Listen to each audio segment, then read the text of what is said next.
एक अवसर ऐसा बने कि प्रवासी राजस्थानी और राजस्थान दोबारा आए। इस कारण से हमने प्रवासी राजस्थानी दिवस मना रहे हैं। इसका रिस्पांस बहुत अच्छा आ रहा है। तो सरकार का ये ध्येय है कि हर तरह से हमें प्रदेश को आगे बढ़ाना है, उसके लिए हर संभावना को तलाशा जा रहा है, उसके ऊपर काम हो रहा है।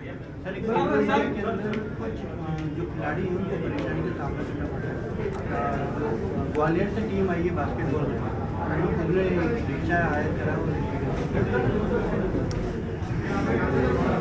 इतना शानदार कार्यक्रम राजस्थान में हो रहा है, एक अंतर्राष्ट्रीय स्टैंडर्ड का हो रहा है, और जिस खिलाड़ी से आप पूछेंगे, आप तो मीडिया है, तुरंत जाकर पूछें, जिस खिलाड़ी से पूछेंगे वो यही बताएंगे कि बहुत शानदार कार्यक्रम यहाँ पर हो रहा है, आयोजन बहुत शानदार हो रहा है। आपको मैंने पहले भी ब्रीफ करा था कि हर टीम के लिए बसें रखी गई हैं और गाड़ियाँ रखी गई हैं, लेकिन वो निर्धारित समय से ही चलती हैं। और आपको मैंने ये भी बताया था कि कुछ खिलाड़ी समय से जल्दी वापस लौटना चाहेंगे, तो उनके लिए हमने टैक्सीज की, ऊबर की भी व्यवस्था करी। तो अगर कोई ऊबर में जा रहा है उसमें कोई गलत बात नहीं है। हम खुद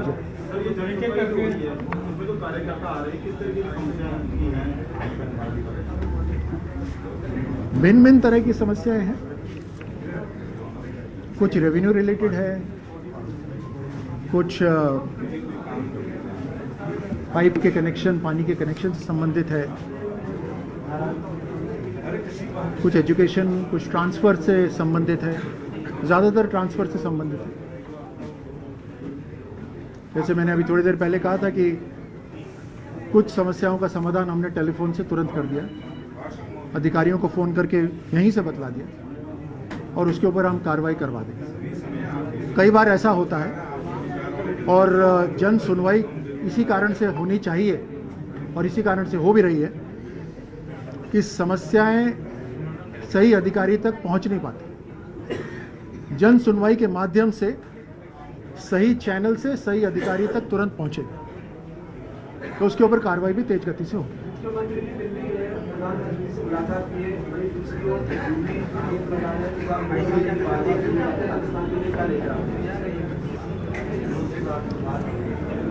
अगर आप देखिएगा कि डबल इंजन सरकार की ये ताकत है कि केंद्र से पूरा सहयोग मिल रहा है और उस सहयोग के ऊपर राज्य सरकार पूरी तरह से काम कर रही है ताकि धरातल तक योजनाएं पहुंचे, देश का पैसा धरातल तक पहुंचे।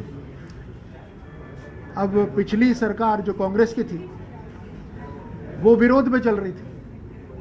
अब कांग्रेस वाले ये देख रहे हैं कि तेज गति से काम हो रहा है तो उनको पीड़ा हो रही है,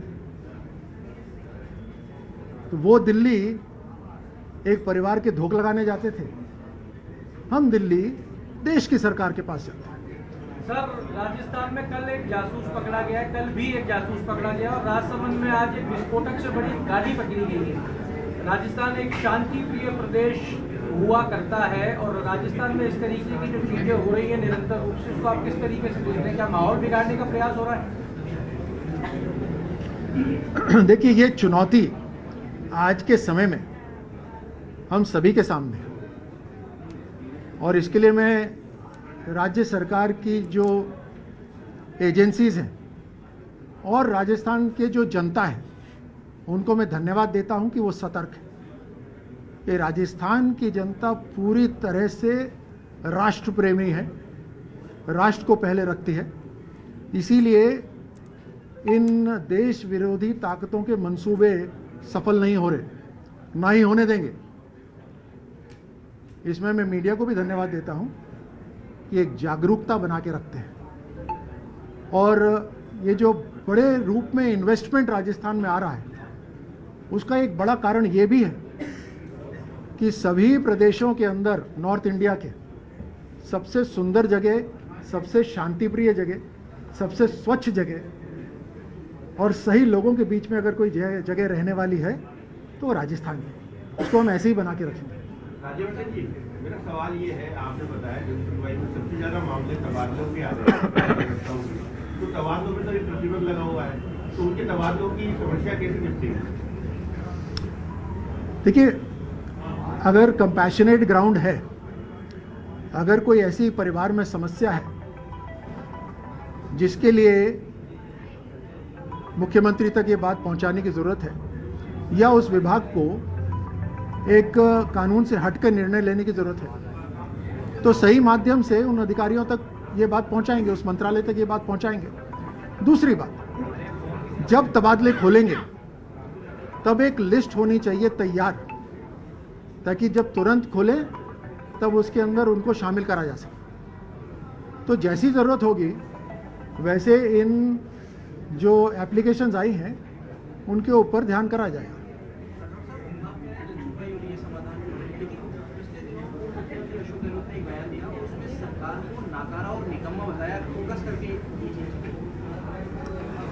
ये दो शब्द जो हैं ये तो बड़े सुने हुए नजर आते हैं। अपनी पार्टी के लिए भी कहा था उन्होंने, अपनी पार्टी के नेताओं के लिए भी कहा था।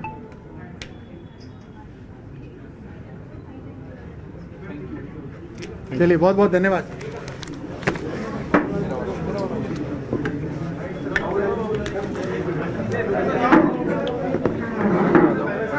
तो मंत्री राज्यवर्धन सिंह राठौर को आप सुन रहे थे प्रेस कॉन्फ्रेंस को संबोधित करते हुए कई सवालों का जवाब दे रहे हैं। आपको बता दें कि बीजेपी मुख्यालय में बाबूलाल खड़ारी मंत्री भी उनके साथ खड़े हुए हैं। राज्यवर्धन सिंह राठौर दोनों ने ही कार्यकर्ताओं की सुनवाई की है, चूंकि तय किया गया है 1 दिसंबर से हफ्ते के 3 दिन कार्यकर्ताओं की सुनवाई 2 मंत्री करेंगे। और इसी सिलसिले में वो बता रहे थे कि किस तरीके से कार्यकर्ताओं की जो तकलीफ थी, परेशानी थी, उनका निवारण किया गया है। बहरहाल खबरों में आगे बढ़ते हैं।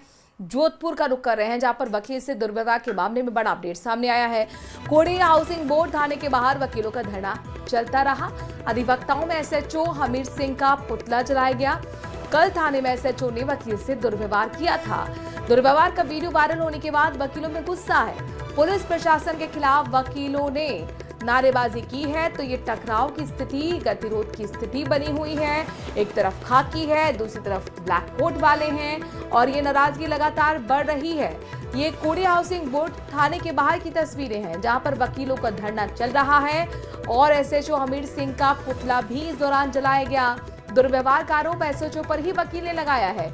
एक वीडियो दरअसल वायरल होगा, उसके बाद वकीलों में गुस्सा है और पुलिस प्रशासन के खिलाफ वकील लगातार लामबंद है, नारेबाजी कर रहे हैं और आरोपी पुलिस कर्मियों के खिलाफ कार्रवाई की मांग कर रहे हैं। हालांकि अपने दर्शकों को बता दें कि यह मामला कोर्ट भी पहुंच चुका है।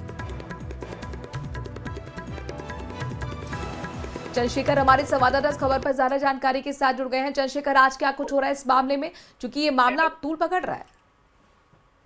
देखिए, बात करें तो जो अधिवक्ता के साथ दुर्व्यवहार का मामला सामने आया था, इस मामले में आज राजस्थान हाईकोर्ट के मुख्य पीठ में, मुख्य न्यायाधीश की खंडपीठ में जो है मामले की सुनवाई हुई। इस दौरान जो जोधपुर पुलिस कमिश्नर ओम प्रकाश पासवान, उनके साथ डीसीपी विनीत बंसल और जांच अधिकारी सहित अन्य अधिकारी मौजूद रहे। और कोर्ट में इस बात को जो है कमिश्नर की तरफ से जो है ये माना गया है कि वास्तव में जो है दुर्व्यवहार जो अधिवक्ता के साथ किया गया है। लेकिन उन्होंने ये भी बताया कि जो बयान ले रहा था वो अधिकारी जो है क्लिनिकल अधिकारी था, तो उसने वर्दी नहीं पहन रखी थी और इस बात पर जो है आगे विवाद बढ़ा था, जिस पर कोर्ट ने ये कहा कि किसी अधिवक्ता जो ये वर्दी के अंदर था और उसके साथ उसकी पत्नी जो कि वो भी अधिवक्ता थी, और अगर थाने में आते हैं तो किस तरह से उसके साथ व्यवहार किया जाना चाहिए, इसकी प्रॉपर ट्रेनिंग देने की आवश्यकता है। इसके अलावा आम आदमियों के साथ किस तरह से जो है व्यवहार किया जाना चाहिए, इसकी भी प्रॉपर ट्रेनिंग देने की आवश्यकता है। जिस पर कमिश्नर ने ये आश्वासन दिया कोर्ट को कि भविष्य में इस तरह की पुनरावृत्ति नहीं होगी। साथ ही कोर्ट ने ये भी कहा कि जो घटना के वक्त जो वहां पर मौजूद जितने भी थाने में कर्मचारी थे, उन सबके खिलाफ जो है कार्रवाई की जाए। जिस पर ये आश्वासन दिया कि शाम तक जो है सभी को थाने से जो लोग मौजूद थे उनको शाम तक थाने से रिमूवल कर दिया जाएगा और इसके बाद आगे जो है जो नियमानुसार जो एसओपी के तहत कार्रवाई की जाएगी और आगे की कार्रवाई जारी रहेगी। जी, आप बता रहे हैं कि आश्वासन पुलिस कमिश्नर की तरफ से दे दिया गया है कोर्ट को कि एक्शन होगा आरोपी पुलिस कर्मियों के खिलाफ। क्या अभी भी धरना चल रहा है फिर वकीलों का? देखिए, इसमें सबसे बड़ी बात यह है कि फिलहाल जो रिटर्न ऑर्डर जो है कोर्ट का अभी तक जो फाइनल ऑर्डर नहीं आया है। जो दोनों एडवोकेट एसोसिएशन के अध्यक्ष है वो अभी कोर्ट रूम में कोर्ट परिसर में मौजूद है। इसके अलावा कमिश्नर ओम प्रकाश भी यहाँ पर मौजूद, और दोनों इस बात पर अड़े हुए हैं कि जो है सस्पेंशन जो है वो किया जाए। फिलहाल अगर बात करें तो उच्च स्तर पर अधिकारियों से बात की जा रही है। जल्द जो है ऐसा माना जा रहा है कि अभी थोड़ी देर बाद जो है सस्पेंशन का ऑर्डर आ सकता है। और ठीक इसके है। अलावा जो नजर बनाए रखेगा चंद्रशेखर, कुछ ही देर में रिटर्न ऑर्डर भी आएगा, लेकिन पुलिस कमिश्नर ने आश्वस्त जरूर कोर्ट को किया है कि भाई हम कार्रवाई करेंगे जो आरोपी हैं पुलिसकर्मी। और ये भी माना कि हाँ दुर्व्यवहार वकील के साथ हुआ था, जिसी को लेकर ये देखिए पूरा जो वकीलों का एक ग्रुप है वो लामबंद होता हुआ नजर आ रहा है। शुक्रिया चंद्रशेखर तमाम जानकारी हम तक पहुंचाने के लिए।